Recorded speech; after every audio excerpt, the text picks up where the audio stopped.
नमस्कार मित्रांनो, आज आपण निघाले वाडा ते भिवंडी या प्रवासासाठी. रस्ता थोडा खराब असला तरी प्रवास मात्र खास आहे. थोडं जुनं, थोडं नवीन, असंच काहीसं आजचं हे सफरीचं कॅप्शन आहे. चला तर मग पकडूया आपली सीट आणि सुरुवात करूया आपल्या प्रवासाची ही गोष्ट, वाडा ते भिवंडी. बस स्थानकात पोहोचताच आपली बस पण आली आहे. चला तर मग या बसमध्ये प्रवास सुरू करू.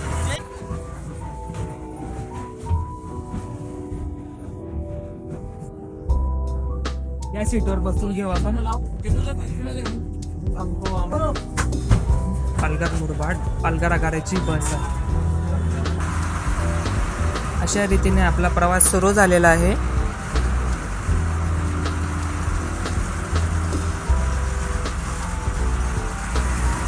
आपल्याला भिवंडीपर्यंत सुखरूप पोहोचवणारे आपल्या बसचे चालक.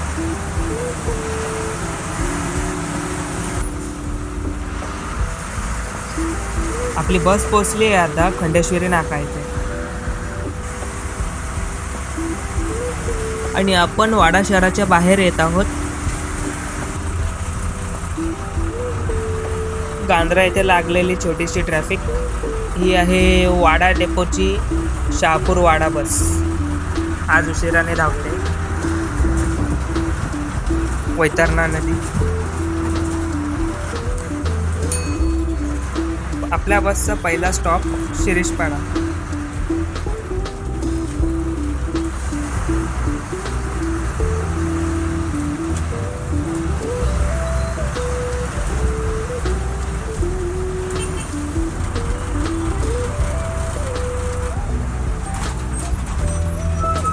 आणि आपण शिरीषपाडा सोडलेला आहे. आपण रस्ता पाहू शकता. या रस्त्यावरून आपल्याला भिवंडीपर्यंत प्रवास करायचा आहे.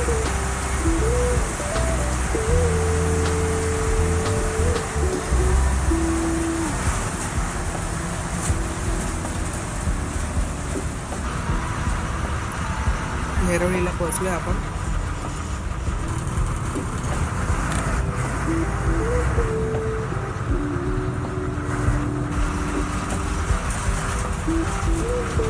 खराब रस्त्याची सुरुवात झाली. समोरची बस आपण पाहू शकता. भिवंडी वाडा भिवंडी लोकल बस.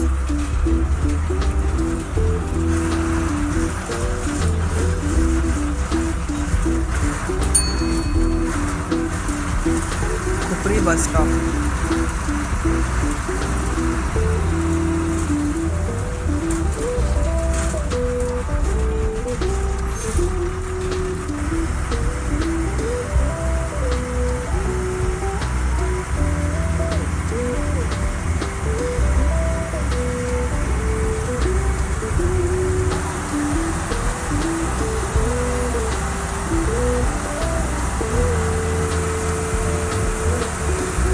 एवढ्याशा या भागात जास्त खड्डे दिसत नाही आहेत रस्त्यावर.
ओनिडा कंपनीच्या पुढचा हा रस्ता खड्ड्यांनी भरलेला.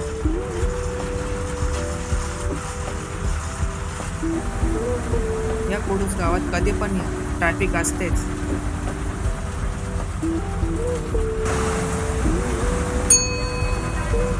कुडूस गावाचा बस थांबा.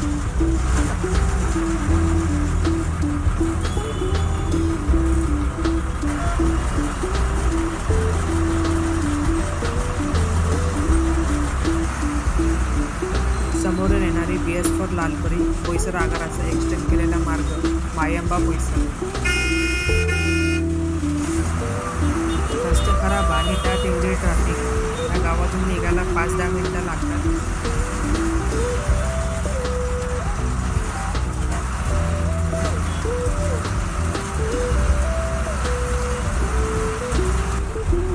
अशा कारवाल्यांमुळे अजून ट्रॅफिक वाढली.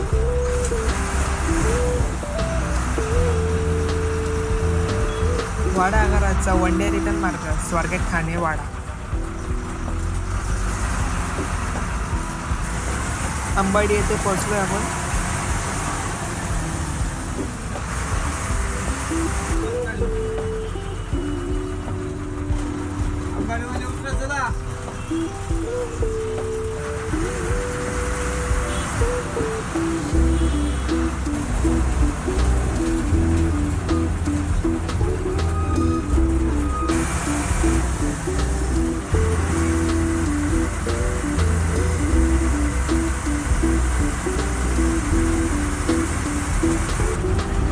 अंबाडी गावचा पुढचा स्टॉप कारखाना.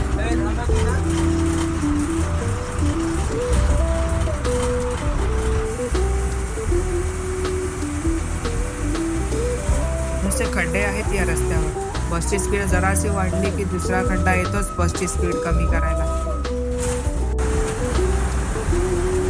महापोली गाव.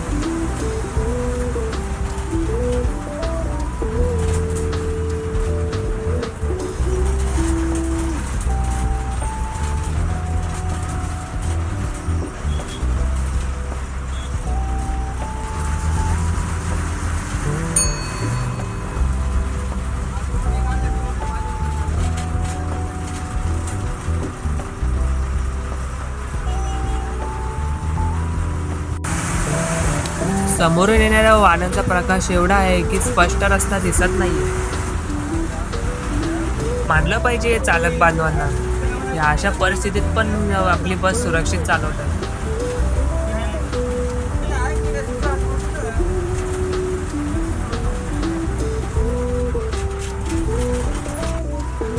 फायनली भिवंडी शहरात पोहोचलोय आपण.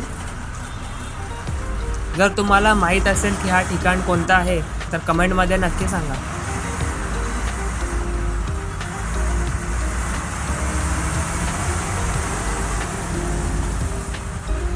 वाडा ते भिवंडी हा आपला प्रवास खड्ड्यांमध्येच पूर्ण झाला आणि इथं पण थोडेफार खड्डे दिसतच आहेत.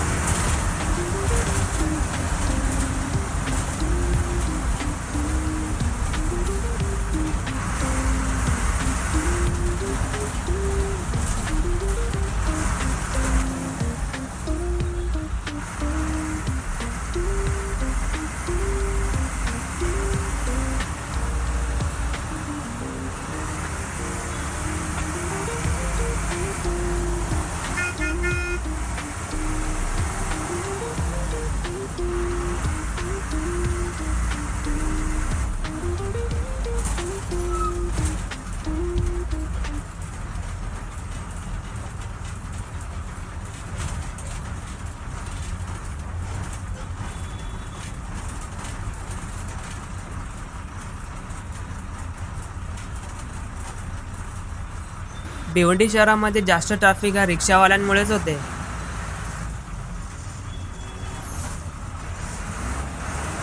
बघा तो रिक्षावाला कसा मध्ये घुसतोय. आणि काही झालं तर चुकी चालकाची दाखवणार.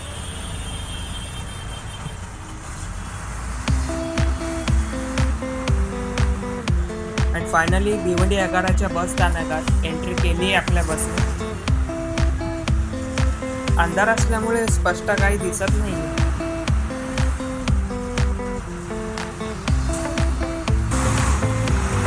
आणि फायनली बसमधून उतरलोय आणि आपला प्रवास इथेच संपतोय वाडा ते भिवंडीचा. तुम्हाला हा प्रवास कसा वाटला कमेंटद्वारे नक्की सांगा. भेटूया पुढच्या नवीन ब्लॉगमध्ये.